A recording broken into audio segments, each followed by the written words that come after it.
Um, so we are going to have a few questions for the panel here, and then we will open the floor up to the audience. I actually wanted to start with a question for Mr. Pong here. You have a lot of experience working in multinational corporations, and then you were with a consulting firm, and then you decide to become an independent consultant. Can you just share with us sort of your motivations for doing that and sort of your experience, how that has been different from your previous experiences, and sort of the fun parts of doing what you have, and if there have been some other issues that that you have encountered as an independent consultant? Thank you very much, Professor. And I think in China, I worked for a large multinational company for many years, and then I started working for Booz, and then I collaborated with Booz on an independent consulting capacity.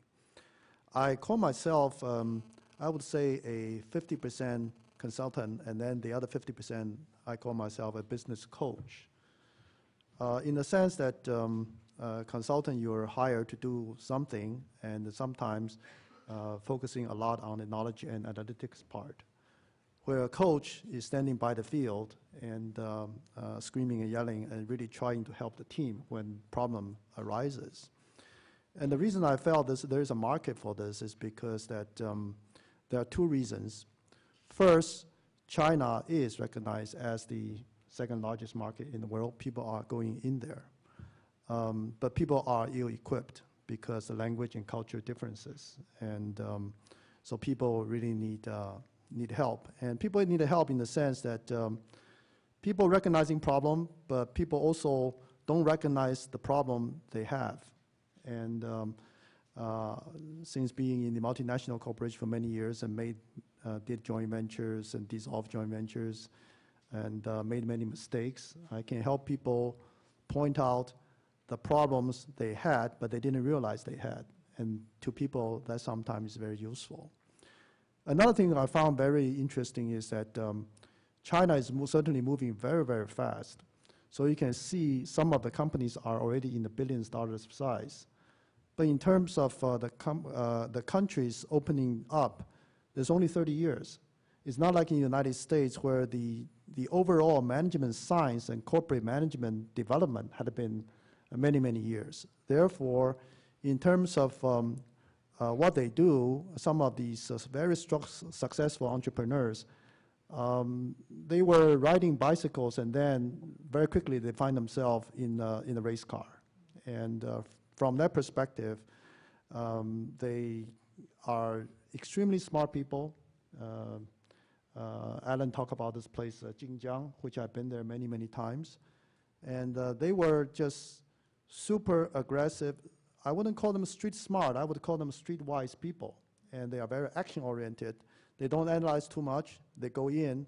They put opportunities ahead of processes, where we tend to put processes ahead of opportunities. And then they really can get some help. And many companies rise very fast, collapse very fast also, and had been recognized as a syndrome. So I get a lot of enjoyment out of that. And so that's a long answer for a short question. Thank you very much. Thank you.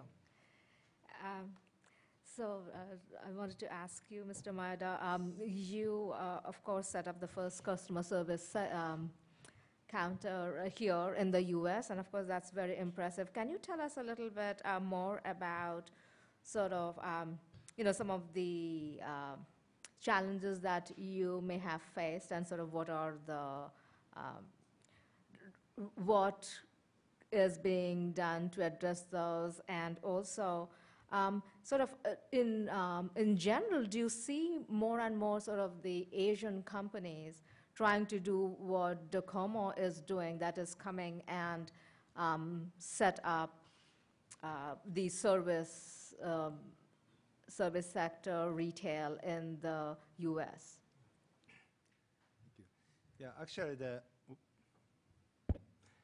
we are starting retail shop in six places in North America. that we are mainly serving for the Japanese people and the Japanese companies. As you may know, the Japanese, if Japanese coming or moving to the U.S., we need some social security number or some credit history. Of course, if you live in North America, it's no problem. But for Japanese people, it is very hard to get some SSN or credit history or other knowledge. We will take care of some such a Japanese people are experts on the companies. They're taking care of the Japanese level services for them. In addition to that, we are planning to expand this such kind of business to Asian people, the Korean or the Chinese people. They're almost 6 or 8 million people in North America. The actual point is some US Japanese level or very polite or follow-up to some the services. Thank you.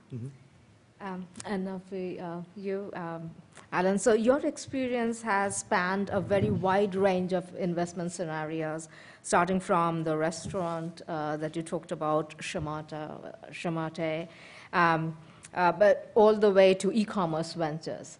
So can you share sort of the equity story when you decided to fund, say something like a restaurant versus something like an e-commerce venture?